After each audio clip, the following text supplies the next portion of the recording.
My friends, the biggest battles of life are not fought in the outside world, they are fought right here, inside the mind.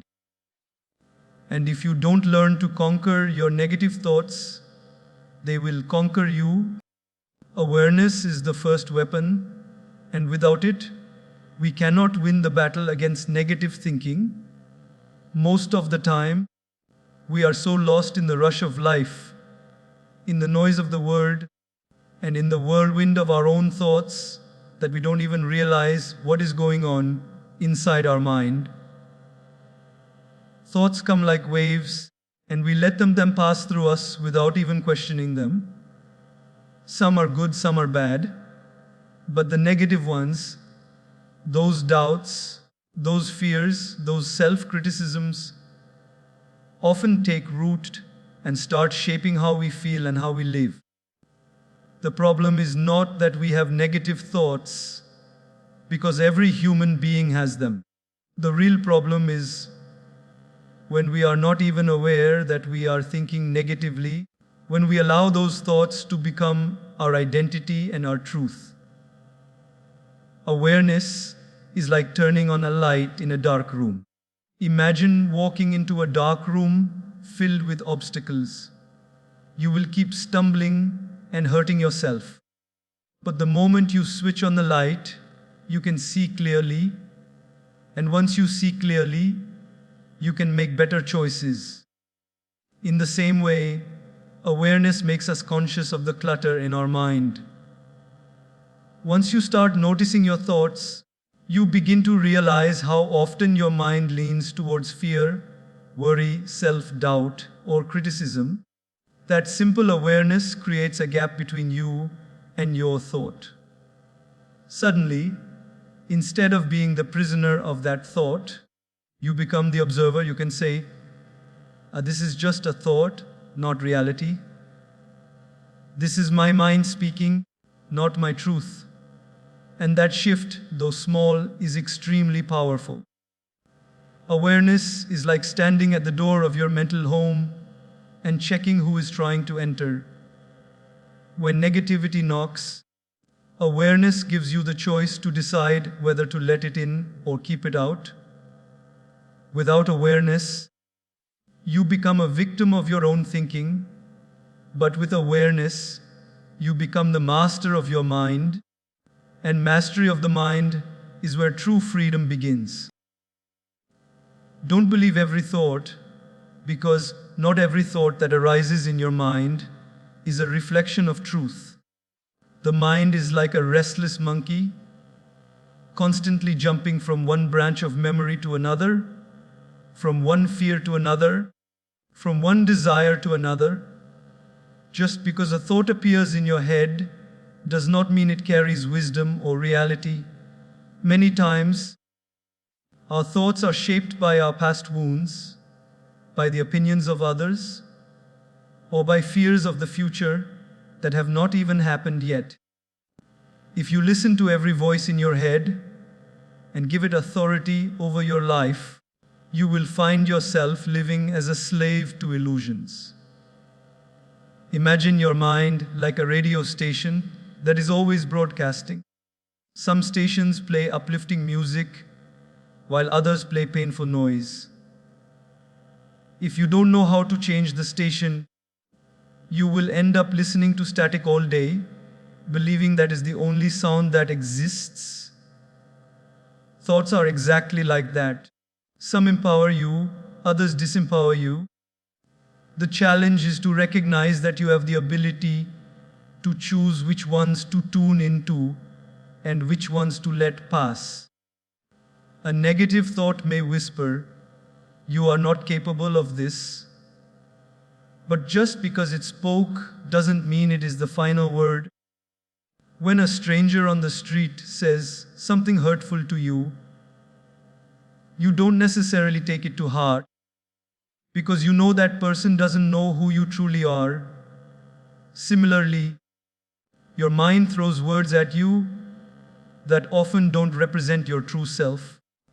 If you can treat your thoughts as visitors rather than permanent residents, You will stop allowing them to dictate your reality. Thoughts are fleeting clouds passing through the sky of your mind. Some clouds are dark, others are bright, but no cloud ever owns the sky. If you mistake the cloud for the whole sky, you will live in darkness.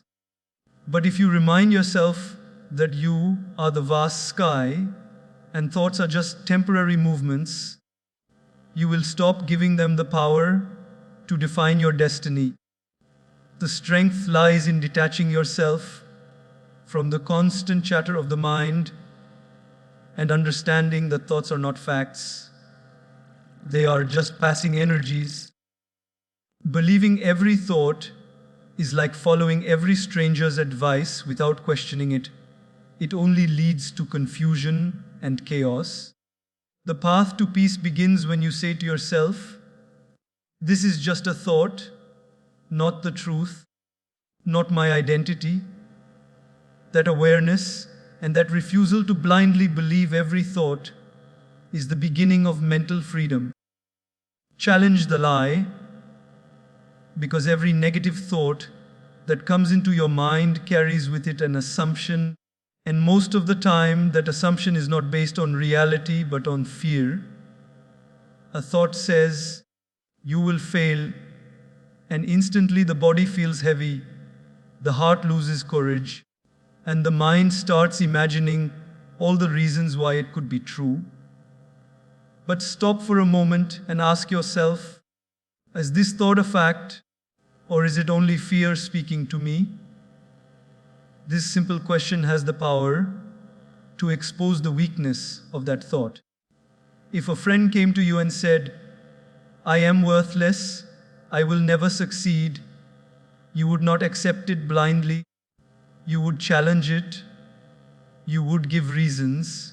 You would remind them of their strengths. Yet when your own mind whispers the same poison, you accept it as if it is undeniable truth. Why is it that we extend kindness and reason to others, but we do not extend it to ourselves? To challenge the lie means to hold your thoughts accountable, to demand evidence before you allow them to influence your emotions. A negative thought is like a prosecutor in a courtroom that wants to prove you guilty without presenting real evidence. If you become a weak judge, you will punish yourself without reason. But if you become a strong judge, you will ask, where is the proof? What are the facts? Is this conclusion justified? And you will realize most of the time that the prosecutor has no case at all. For example, when the mind says, "You are not capable of handling this challenge," look at your past. Have you not overcome difficulties before? Have you not survived storms that once seemed impossible? If you have done it in the past, why can't you do it again now? When the mind says, "Everyone will reject you," ask yourself, is it really everyone, or is it just a few people whose opinions I am magnifying? When the mind says, "You are not enough," ask, enough for whom? According to whose standards? By questioning, you take away the absolute power of the thought. Thoughts that are not challenged become beliefs, and beliefs shape your life. That is why it is so important not to let lies remain unchallenged in the mind. The truth is, most of the fears and doubts that rule us never come to pass. We suffer more in our imagination than in reality. When you learn to challenge the lie, you stop being a victim of assumptions and start being a warrior of truth. And the more you do it, the more you train your mind to recognize its own tricks and not fall for them. That is how you weaken the roots of negative thinking, by refusing to accept its lies without testing them against the light of truth. Replace negativity with truth, because the mind is like a fertile field, and whatever seeds you allow to be planted will eventually grow into the fruits you experience in life. If you keep allowing the weeds of negativity to grow unchecked, they will overtake everything else and choke your peace, your confidence, and your joy. But the field is not the problem, the seeds are, and the seeds can be changed. Every time a negative thought rises up, you have the power to uproot it and replace it with something more truthful, more empowering, more aligned with who you really are. Think of it like cleaning a dirty glass of water. If you keep pouring in clean water, slowly the dirt rises to the surface and flows out until one day the entire glass is clear. In the same way, when negativity arises, do not just leave it there. Replace it with truth again and again until the mind becomes clear. For example, when your mind says, I am a failure, replace it with, I have failed at some things, but I am not a failure. Every failure is a step towards growth. That small shift transforms despair into determination. When the thought whispers, nobody values me, replace it with, I may not be valued by everyone, but there are people who care for me, and above all, my value is not dependent on others' approval. When the thought screams, I can't handle this, replace it with, I may not have all the answers yet, but I have the strength to take one step at a time. These truths may sound simple, but when repeated with conviction, they become the new inner voice that supports rather than destroys you. Replacing negativity with truth is not about ignoring problems or pretending that pain does not exist. It is about refusing to allow lies to define your identity or your future. It is about seeing things as they are, but also reminding yourself of the bigger reality that negativity tries to hide. The truth is that you are not your mistakes, and you are not your fears, and you are not the voices of doubt in your mind. The truth is that you have strengths, you have potential, and you have the ability to grow beyond your current limitations. The truth is that storms pass, wounds heal, and difficulties teach. The truth is that life is not against you, it is shaping you. Just as darkness disappears when light is brought in, negativity disappears when truth is spoken into the mind. Imagine a room that has been dark for years. The moment a candle is lit, the darkness cannot argue, it cannot resist, it must leave. Similarly, when you bring truth into your thought patterns, the lies of negativity have no power to remain. This is not a one-time practice, it is a daily discipline, a conscious choice to not let the mind wander wherever it wants, but to guide it towards higher truths. And over time, as you keep replacing negativity with truth, you will find that the voice of negativity becomes weaker, and the voice of truth becomes your natural way of thinking. That is when peace begins to settle in your heart and confidence begins to grow in your soul. Gratitude as an antidote is one of the most powerful practices to dissolve negative thinking, because the mind cannot remain trapped in darkness while it is actively counting the light. When we are caught in negativity, the mind is usually focused on what is missing, what went wrong, or what could go wrong in the future. It builds a habit of scanning life for problems, like a radar constantly searching for threats.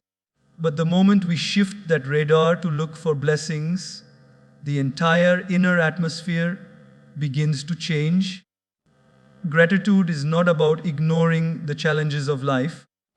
It is about refusing to let those challenges blind us to the countless gifts that already surround us. It is about training the mind to see what is present instead of obsessing over what is absent. Think of a person walking through a garden. If they are only looking for weeds, they will miss the roses, the lilies, and the fragrance of the blossoms. If they are only looking at the thorns, they will never experience the beauty of the flower. In the same way, when your mind is only focused on what is wrong, you miss the thousands of things that are right. The fact that you are alive, that you can breathe, that you can see, that you can hear, that you have had moments of laughter, that you have people who have shown you kindness, even if life feels heavy right now, these are truths that negativity tries to erase from your awareness. Gratitude brings them back to light. When you wake up in the morning and the first thing you do is complain about what you lack, you set the tone of negativity for the entire day. But if you wake up and say,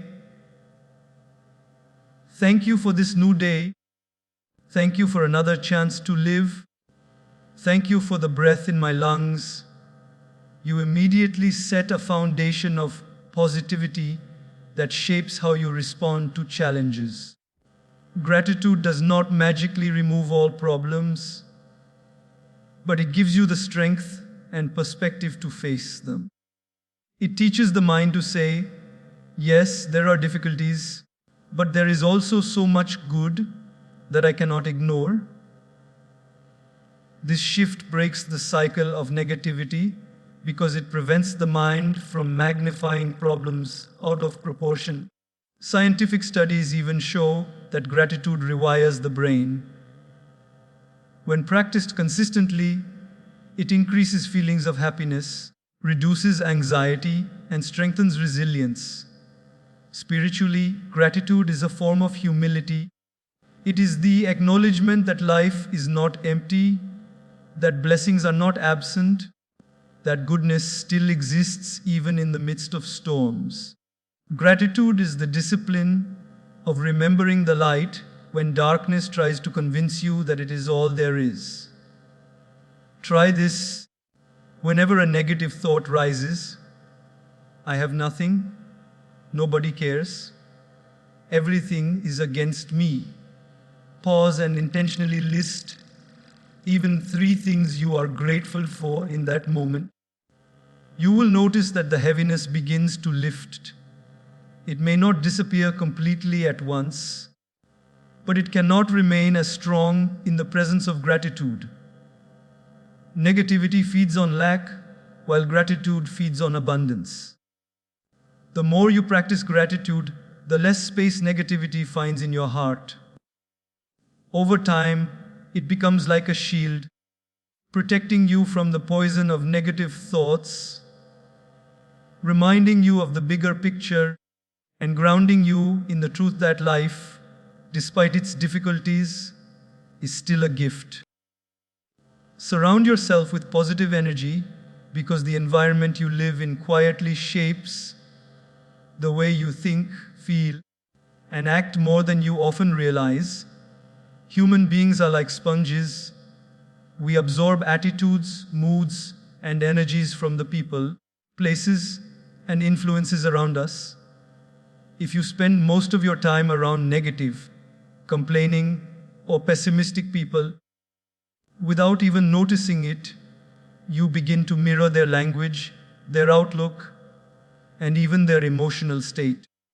Just as a flower cannot bloom in toxic soil, your mind cannot flourish if it is constantly fed with bitterness, gossip, criticism, or hopelessness. But when you intentionally surround yourself with uplifting influences, the mind begins to rise instead of sink. Think of it this way: if you place a lump of ice in a warm room, it will eventually melt. If you place it in a freezer, it will stay frozen. The environment determines the state. In the same way, your mental environment decides whether your negative thoughts remain frozen inside you or begin to melt away. If you surround yourself with people who speak hope, who encourage you, who challenge you to grow, you will naturally begin to think in more empowering ways. Their presence acts like sunlight on your mind, pushing away the darkness. This does not mean you should avoid or reject everyone who is struggling, because sometimes people need your support. But it does mean you must be wise in choosing your inner circle. Who do you allow to influence you the most? Who are the voices you listen to every day? Is it people who drag you down or people who lift you up? Surrounding yourself with positive energy can be as simple as choosing to spend time with a friend who inspires you rather than one who drains you. It can mean listening to uplifting talks, reading meaningful books, engaging with content that nourishes your soul instead of poisoning it with constant negativity. Even the physical environment matters. A cluttered, chaotic space often fuels a cluttered, chaotic mind, but a clean, organized, and peaceful space helps you think more clearly. Music, art, and nature are also forms of energy that can uplift or depress you depending on what you expose yourself to. Walking in nature, listening to music that soothes rather than agitates, surrounding yourself with beauty, all of these shape the mental atmosphere in which your thoughts live. If you want to kill negative thinking, you must stop giving it the company it loves. Negativity thrives in groups where complaining, blaming, and doubting are the common language. But if you place yourself in communities where gratitude, kindness, and growth are valued, negativity begins to starve. The truth is, no one rises alone.